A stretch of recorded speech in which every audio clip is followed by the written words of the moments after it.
In this episode, the family members oftentimes know, because they've seen a change in their loved one, and they recognize that they have a mental illness where sometimes the one with the mental illness doesn't accept it.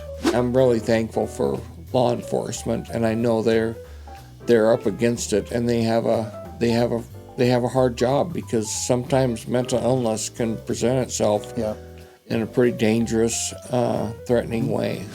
Yeah. Do we have people who are hoarders in this community? I haven't dealt with any. Interesting. Yeah. Well, they probably don't think that. Yeah. They have it, right? Yeah. Yeah. I'm sure there are. Yeah.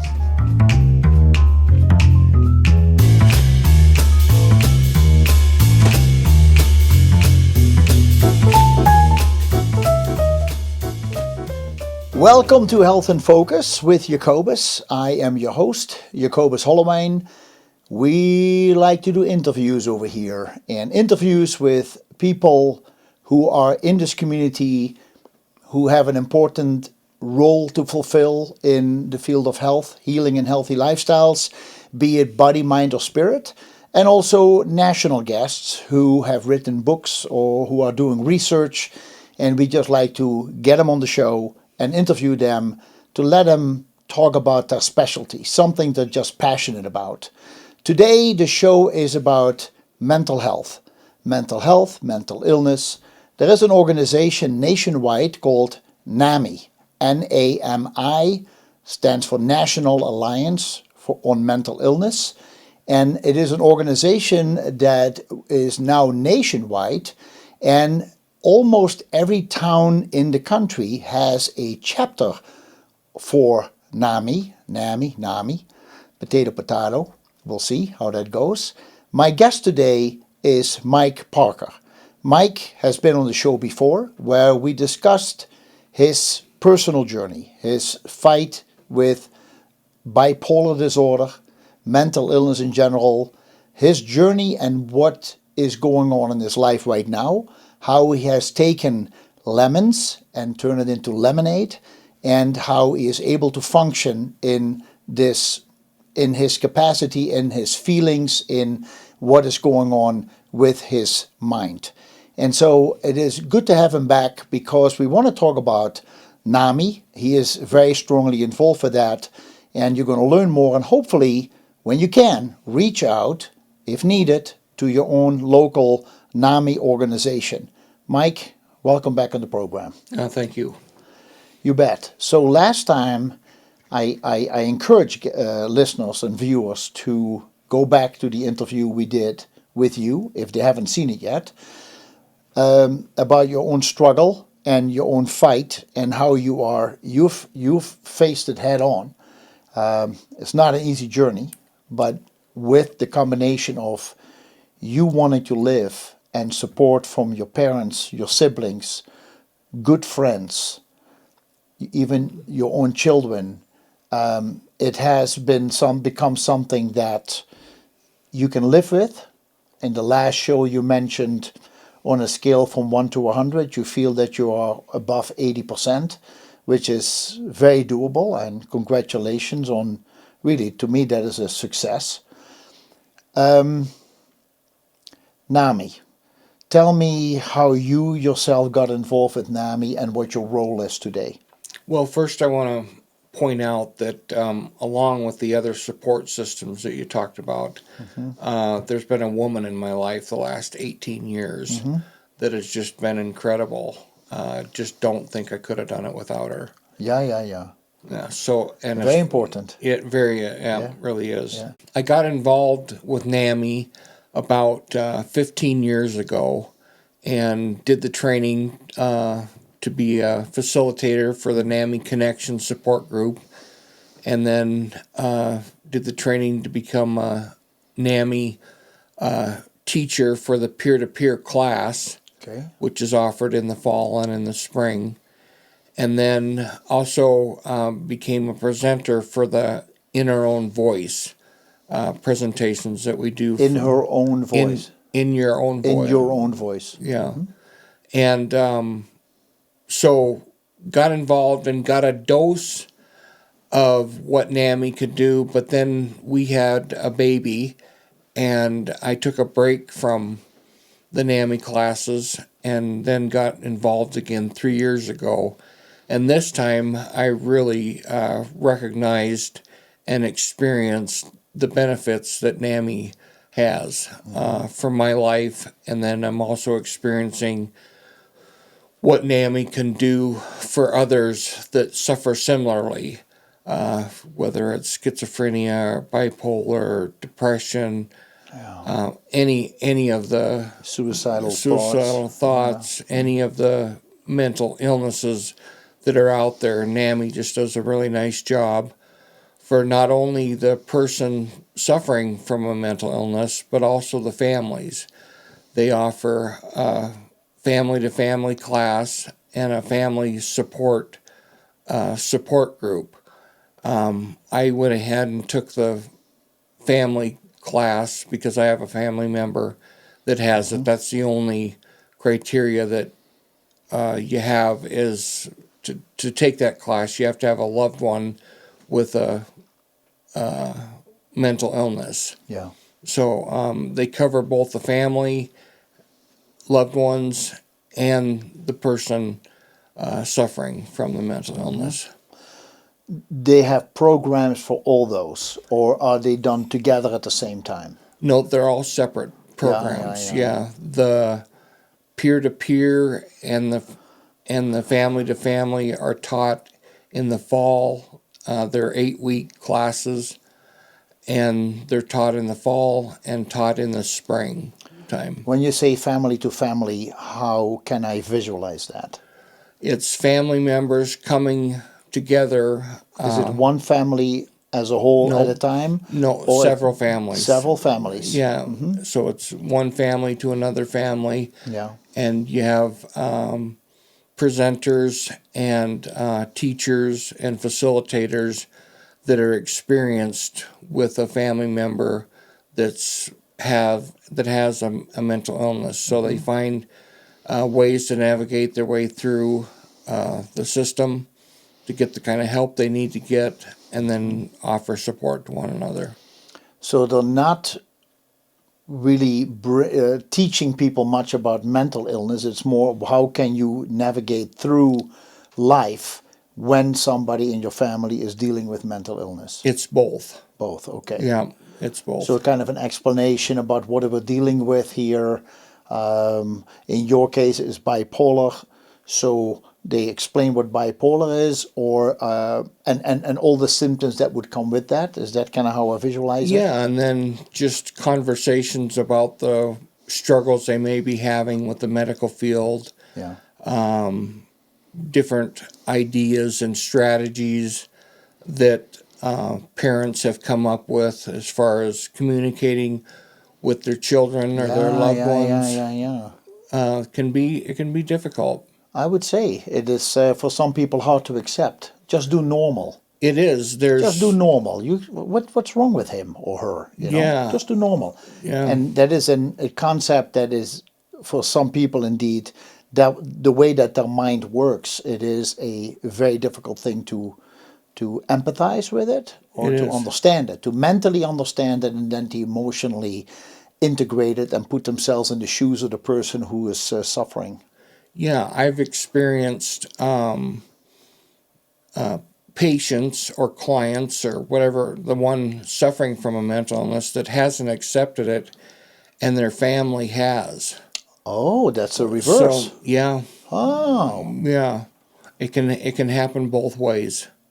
Yeah, that's interesting. And that can be a difficult scenario for whether it's the parent or the patient that's not accepting it. That can be difficult. And that doesn't matter what, in this case, I don't know, but it could be multiple personalities, it could be depression, anxiety, bipolar, whatever. Yep. Wow, okay. Yeah. But the family members oftentimes know, because they've seen a change in their loved one, and they recognize that they have a mental illness, where sometimes the one with the mental illness doesn't accept it. I don't know why, but the first word that comes to mind is hoarders. Oh, yeah, yeah. Wouldn't hoarding Sure. be part Sure. of mental illness? Sure. Sure, and having a hard time accepting that, where loved ones, can see it, but Yeah. the one suffering can't see it. Yeah. Yeah. Do we have people who are Yeah. hoarders in this community? I haven't dealt with any. Interesting. Yeah. Well, they probably don't think that Yeah, they yeah. have it, right? Yeah, Yeah. I'm sure there are. Yeah. The peer-to-peer, how does that work? That's just an 8-week class. The first couple weeks are a lot of information on entering into recovery and the different types of mental illnesses. And then the third week, we share our stories, and that's when things really gel, So, because that's when people feel heard. when you say 8 weeks, you mean once a week, or Once is a it week. once a week? Once a Okay. week for All 8 right. weeks, All yeah. right. 2 hours a week. And roughly, do they maximize the group, or do they say anybody can come? Could be 25 people, could be 3 people, It's maximized at 15. 15. Yeah, I would say so. You don't want to go too big. Yeah, too 'Cause other big, you people lose cannot the tell the therapeutic story. effect. Yeah, yeah, Okay, go ahead. Sorry. So, no, week that's 3 fine. is people share their story. yeah. Week 4 is More about mental health conditions, and then we do some breathing exercises that really help folks. When I first started teaching it, I was like, I don't know if this really is doing anything. And then the more I taught it, the more I realized that those breathing exercises can bring on some relaxation that can be very beneficial to somebody suffering. at a stage like that, when you go through this 8 week. Do you bring in guest speakers, or Yes. you try to kind of keep it tight to the people We who are? make sure that things are confidential, and we just bring the guest speaker in to speak. They don't sit in on the class, Okay. but it's generally somebody with a family member with a mental illness. That's what we've. Becomes the guest speaker. Yeah, Oh, wow. Huh. So Yeah. it really hits home, yeah, kind of. Yeah. Good for you. And then those presentations are with the families as well as the peer-to-peer. Anybody could come to a meeting like that, or is that a special evening, so to say, or is it really just a peer-to-peer meeting we have special? It's on Saturday mornings Okay. from 10 to noon, and because confidentiality is really an important part of our program, we don't invite just anybody to come. It's somebody with a lived experience with a mental illness. But the people who come to the presentation, as far as sitting in the audience, is that primarily a peer-to-peer group, or is it also the family-to-family? No, it's just peer-to-peer, Peer-to-peer. and Okay, then the because they're family-to-family gelling. is separate. Yeah, yeah, Because they've started to gel now. yeah, Yeah. yeah. The when I did my radio show, I started doing meetings about mental illness with a lady at the time who was very strongly involved with NAMI, and she would bring different speakers into the studio and we talk about it. We also brought in the sheriff one time. And law enforcement seems to be working with the people from NAMI. They are dealing with mental illness and how to approach that. Can you tell me a little bit about your experience with having people from law enforcement come in NAMI meetings and what they say? Well, first I'll share my personal experience with law enforcement, and that's when I went off my medication 15 years ago and had a psychotic break in the school that I was teaching in. And they called in the police, and I was arrested. So they found out that I was suffering from a mental illness, and so they treated me a little bit differently than they would have somebody that was breaking the law, because I hadn't really broken any laws. I was just acting very odd and not well at all. And they took me to the Hope House, and then from there I went to the state hospital. Is the Hope House, was that a local organization? Is that Yes. also national? No, that was local. Local, okay, the Hope House, okay. Yeah. And now they've got 2 beds, and they're working on a 12-bed unit, I believe, up at the hospital. Okay. So there still are some services. It's just not as big as what the Hope House was. And so you said you had your own personal interaction with law enforcement. I did. And do you feel that the people who approached you at the time, who took you in, who arrested you, were they trained in mental illness? Yes. Yeah. Is it called crisis intervention Team. something? Yeah, Team. CIT. Okay.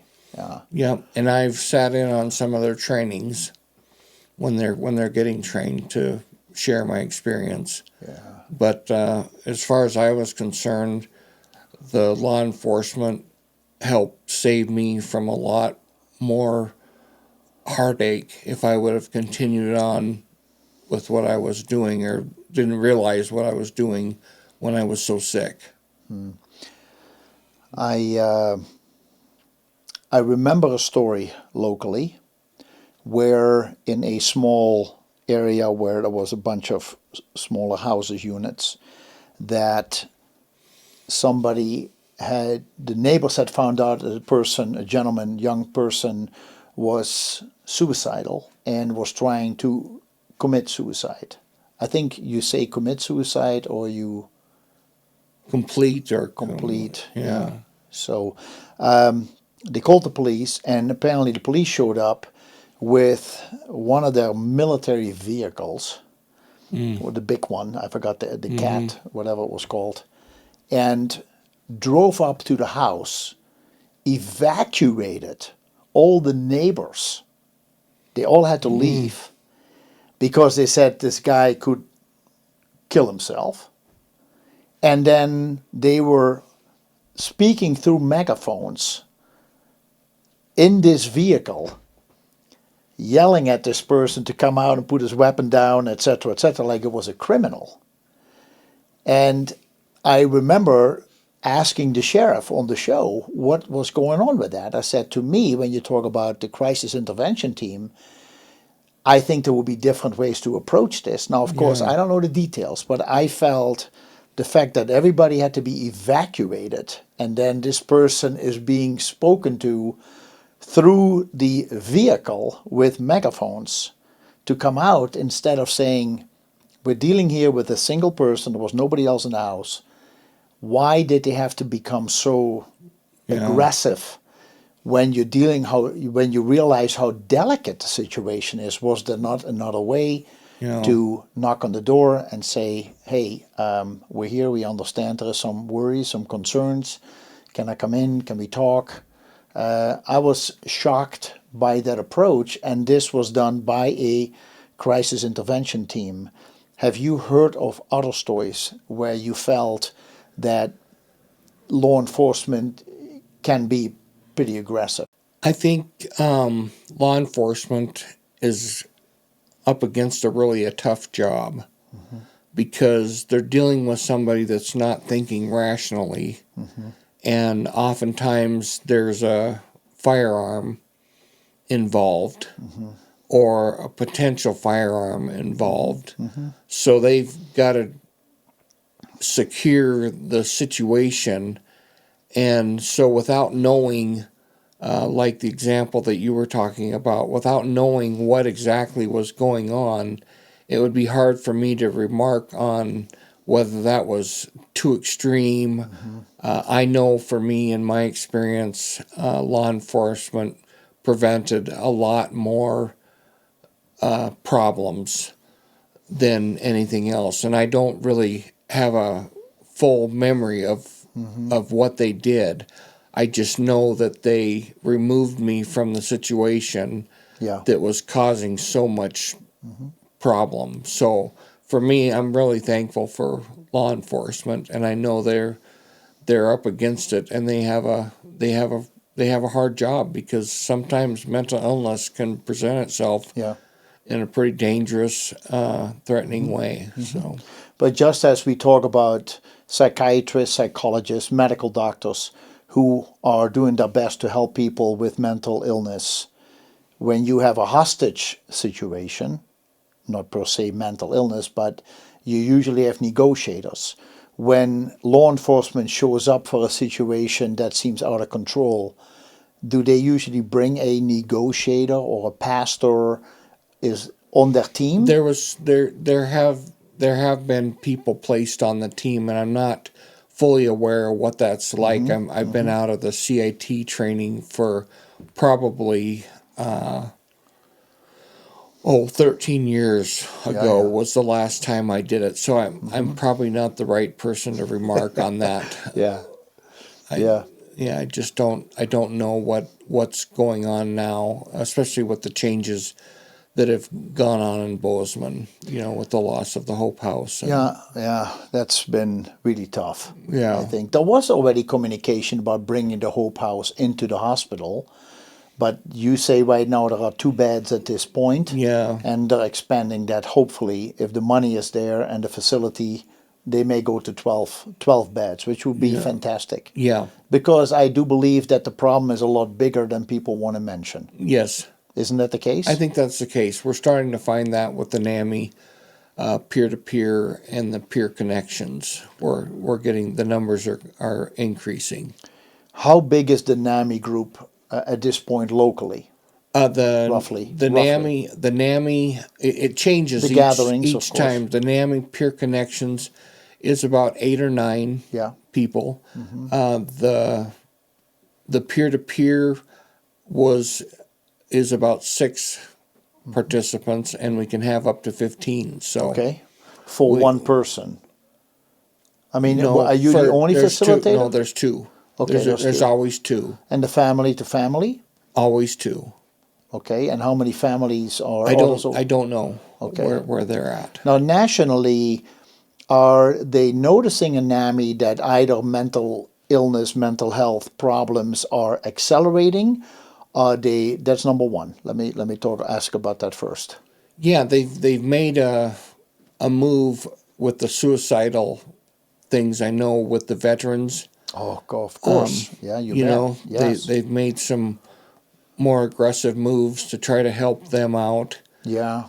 They've come up with this 988 number instead of trying to find a local. It gets you to the same people, but there's a help center which is 586-3333. But if you dial the 988, it gets you to the same folks. Okay. And so that's been good. To try to get the help somebody in a suicide situation needs. Yeah. Second question, we see that it is very difficult to find workers in almost any field anymore. Yeah. And people like to not go to offices and work from home.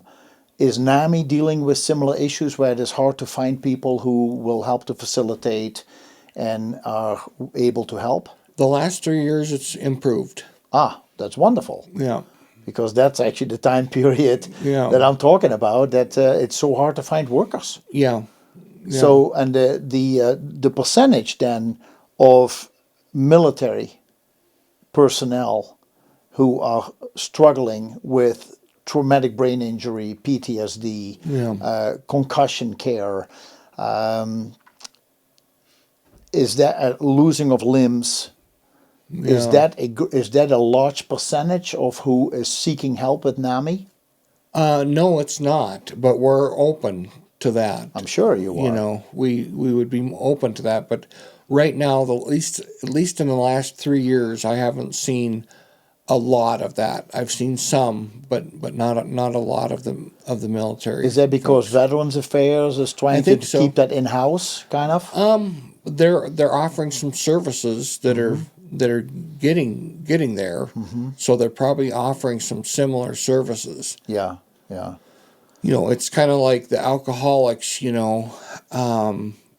We offer our services to them, but that isn't really our expertise. I see that part. Yeah. Yeah. So it's the same way with somebody coming out of the military seeking some help. We can definitely do some good and offer them the help that they need, but a lot of times they're getting that at the veterans hospitals. Okay. Now you say it's not our expertise, but when I think about your story that you have shared with us is really unique yours. But at the same time, there are aspects of what you are suffering with that other people suffer with as well. So there is definitely a connection, and that's why when it comes to putting it under the umbrella of mental illness, that is being done. It's being done with medication. It's being done with organizations such as NAMI, for example. Why is it then that when it comes to the military, that there is not more cooperation between Veterans Affairs and people such as NAMI? And you say we're not trained for that. We're not trained for dealing with alcoholics. Alcoholics are still struggling, and so isn't that a similar struggle? Well, on that connection, you understand what I'm saying? The connection point. I should have said it's not my expertise. Sure. We have facilitators that have experience with alcoholism. You bet. And they're able to offer, so it comes together where one person isn't the sole expert on all of it. Makes sense. And so the more facilitators we have, the more teachers we have with those varied experiences, the more we can help those coming to us in need. I don't have a military background, so I'm not going to claim to have expertise on that. Yeah. No, that makes total sense. And I think that as we're learning, there are experts, but then again, an expert is no guarantee that the end result is going to be excellent. Yeah. Right? As we don't know. Still depends on how much the individual is willing to wants recovery. Yeah. Right. One thing I was reading about NAMI, Mike, is that by being able to do this locally and have this local support, it gives people a chance to be at home and to still keep a job. Yes. And to be with family and support in a hopefully comfortable environment instead of being shipped off to a state hospital like you were, and then being in a very strange environment with people who really care, but it's still not the same as being with your own peers. Very good point and good observation. We are able to help folks while they're in their most comfortable environment or close to it. They may have some living situations that need to change or whatever, but for the most part they can get some help while they're still around their loved ones. And the expense. Yeah, and the expenses can be huge. Yes. Yes, that's a very good point. Yeah, let's face it, the economy is not easy, and for many people it's not easy, and some people who are dealing with mental illness, who have a lot of money, they may be able to go to some kind of a facility where they check themselves in and get help that way. But for a lot of people, those are expenses that are very, very high. All NAMI services are free. Yeah. So that is a really important thing. Very important thing. The national NAMI is NAMI. Is it only in the United States? It says National Alliance for Mental Illness. Is it a national organization only? From what I understand, there's some chapters in Canada and Britain. In Britain, okay. From what I understand. Yeah. So is it expanding therefore, or has it been like this for a while? No, it's expanding, I think. Good. Yeah. So it may go to other parts of Europe, and it may go to Australia, New Zealand, and Africa. Okay, yes.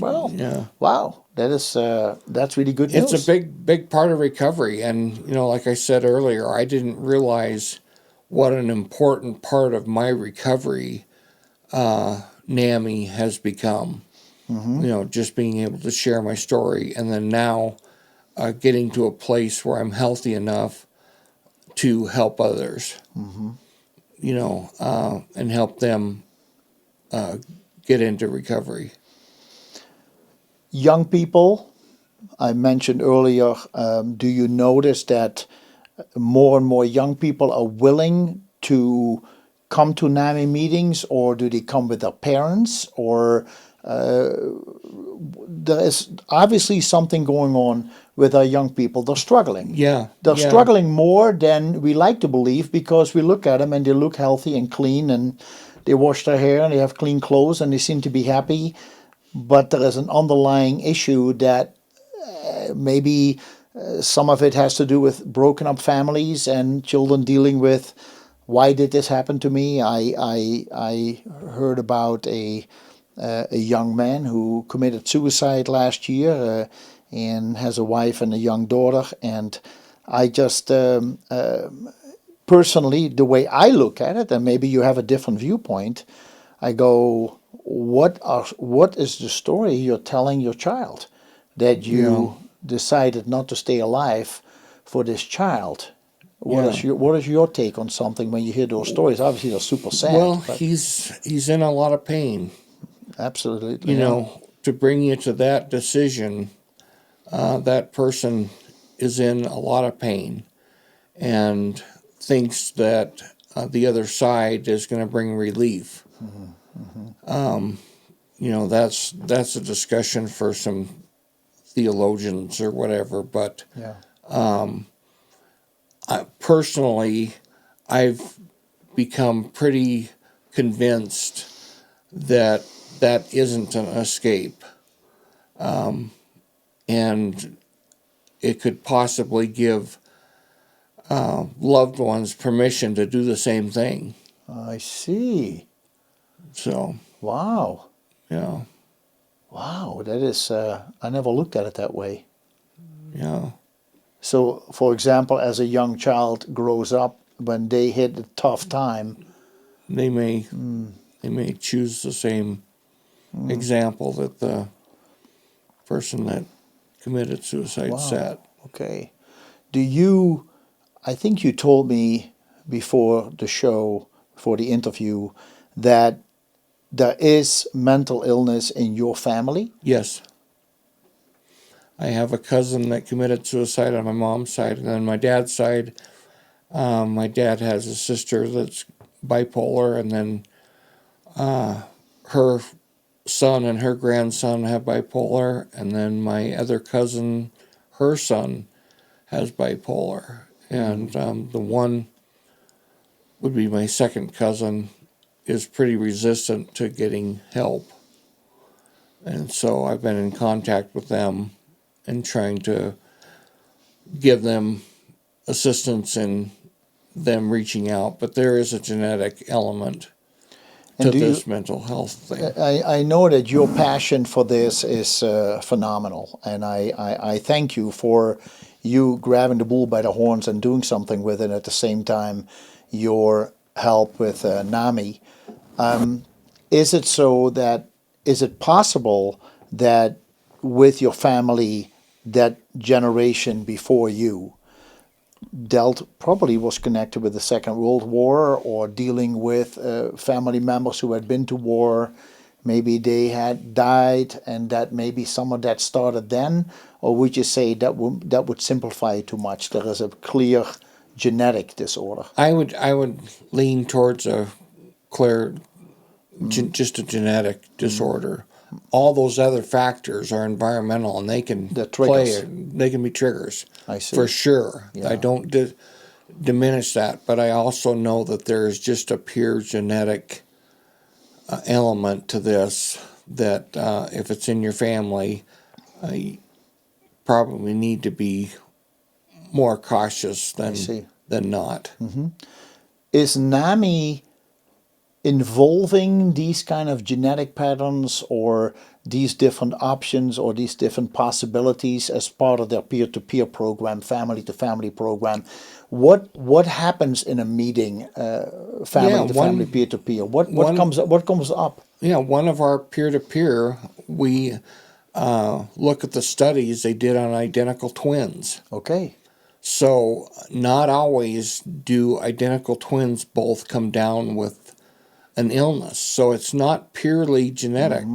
The study that we go over in our peer-to-peer shows that some identical twins have environmental triggers, Okay. and they come down with it, and some don't.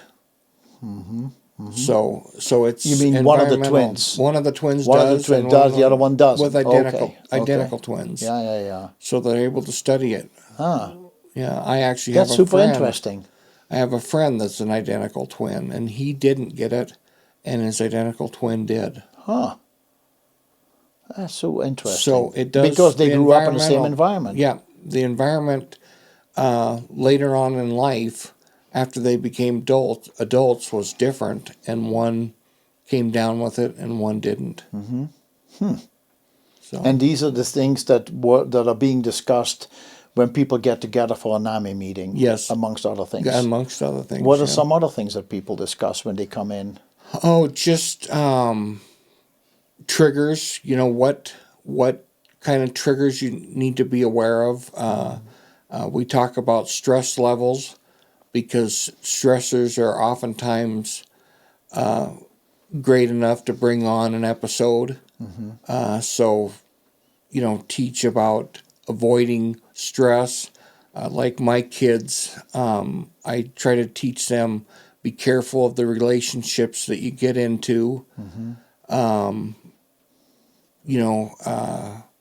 Watch your diet, watch your exercise, stay current on your doctor's visits. Don't let things accumulate. Possibly, if need be, get a counselor. Yeah. All those things, preventive things, can be really good. You mentioned diet. That is something I'm always interested in. What are some of the things that come up, for example, in talking about diet? I would say sugar is How about gluten? that very good point. Yeah. Yeah, I've heard. I couldn't stick my finger in the fire to tell you that is what happened, but I recall reading an article about a pretty violent prison population, and that they put them on a gluten-free diet, Oh. and that their violence diminished dramatically. Oh, interesting. And so then you wonder if that has anything to do with it, and I just wonder if people who are, but then again, there may be stories of people who are gluten-free and are still fighting depression. I don't know. Then you can say, well, if they were eating gluten, would it be worse? Right. I always feel whatever we can do with diet, even though I work a lot with dietary supplements, but whatever we can do with diet, if that can make a difference, as you say, I would say artificial flavors and sweeteners, coloring, the red, the blues, the yellows, whatever is in there, they can have an effect on the mind. Sure. The sugars, as you say, the ups and downs that it gives people, but gluten as well. Those are important points to me. And let's say if you feel really low when you are eating those, and now all of a sudden you decide you're going to make dietary changes for the better, and you are improving 60-70%, but you still have some feelings but are not as intense, then the medication that you need to take and or dietary supplements that could possibly help, you will need less of it, instead of not saying, and I see too many times people who say, I like what I eat, I'm not going to change anything, just give me the pills. And I go, man, we're talking about pills that are made from food. Why don't you just focus on some of the foods? But habits are hard to break. Yeah. Habits are hard to break. I've had a bad habit with sugar since I was a little kid. That was something that started as a young kid, and just a couple months ago I cut it out. Wow. And I'm That's amazing. doing Good well. for you. It's not easy though. No? I was in the habit of Yeah. eating it or drinking it, and but I'm 57 years old, and I thought, if I don't get a handle on this now, I might find myself in pretty tough shape, because I've seen people, elderly, get sick and they're overweight, and it just makes the problem that much worse. Well, I think we hold on to our emotions in the layers of fat too. Yeah. So sometimes it's in your case that's not the case. But I heard once that you hold on to hormones and certain emotions in your fat layers. And maybe I'm stretching the research here, so I got to be careful. Yeah. But Yeah. but as long as we can store that. So are there a few other things that you would like to say about NAMI that you have learned nationally or locally, personal stories that have really inspired you to stay in the role that you have right now? Well, I went to the state NAMI conference 2 years ago up in Kalispell, and NAMI Montana is in really good shape. They've got some really good management, and it's made it nice for us at the local level, to get the help. And we've got a president that's been doing this for a long time, so he's aware of what goes on and has some good advice. So I see things improving and increasing, and they already have, but it happens slowly because when you see a whole mental health campus go under like it did, that can have a pretty profound effect on the mentally ill. You bet. So we're just slowly, but hopefully the growth is good growth, and it's going to stick. I'm going to stick with it, and I think we've got some other facilitators and teachers and presenters that are also very committed. So I see that improving. I think that is important because I do believe, and I think you can agree with me, that a lot of people are dealing with mental illness who are not coming forward for a combination of reasons. They are ashamed, or they think they got it under control and they don't. And to actually find peers who are actually, you would recognize the story, and just that you're able to meet with those people, I think that will be extremely helpful. Mental illness, no matter how you look at it, it's got a stigma. We see somebody in a wheelchair and we say this person is struggling. They don't have limbs, or they're dealing with a back disorder or back pain, back surgery, or they're paraplegic, quadriplegic. We totally accept that, right? But when it comes to mental illness, it's very difficult for society as a whole to accept it. So we need to find the people who are actually struggling. They need to find support in order to make it through the day and to make it through the night. I think the nights are probably maybe the hardest, aren't they? Yeah, that's why I decided to do this with my life. It's really more of a ministry than a job. It's something I'm really passionate about and want to use my life to help others, because I've got 30 years of living with mental illness, highs and lows. Both are valuable to share. But I think that's what it's going to take to reach some of these folks and get the word out that there's help and understanding out there. Yeah, I think it is good for our viewers to look up NAMI, National Alliance Mental Illness, and find out what the programs are, find out the connections, the way the tentacles are working to the local communities, and how there are conferences and the different options that are out there right now. Because I'm sure NAMI started, you think it was back in the 70s? I'm not sure. But when it started, maybe, it's a good idea, right? It was and good, and then you have people who start contributing, and adding, and we're learning, and everybody learns. The people who are suffering, as well as the people who say we want to take the mantle and we want to help these study groups, these meetings, to facilitate those. I'm sure in your capacity, you've learned a ton about other people, and that it encourages you to keep going and to reach out even more to people who are struggling, who you may know. And I do hope that our viewers are gonna reach out and do more research on what are all the programs that NAMI provides us with. Yes. Yeah. And they'll probably find a chapter that's pretty close to them. And like you said, almost every town has one. Yeah. That's exciting. Yeah, and if they're in Montana, in other parts of the country they are going to exist. Good. That's a good point. Well, thank you, Mike. I really appreciate you helped us with this, to give us some insight. And this is important stuff. Mental illness interviews, in my opinion, are very important to bring awareness.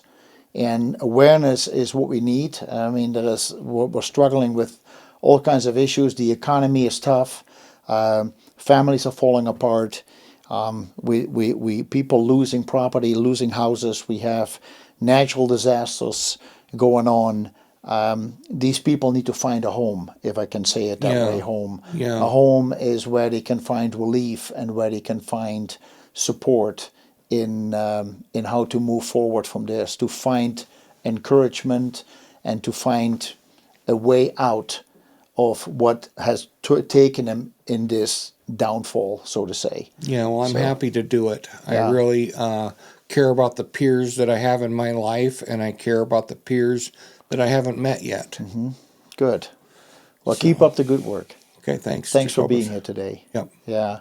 Thank you all for viewing. And as I just said, if you're struggling with emotional and mental health issues, look up NAMI, National Alliance on Mental Illness.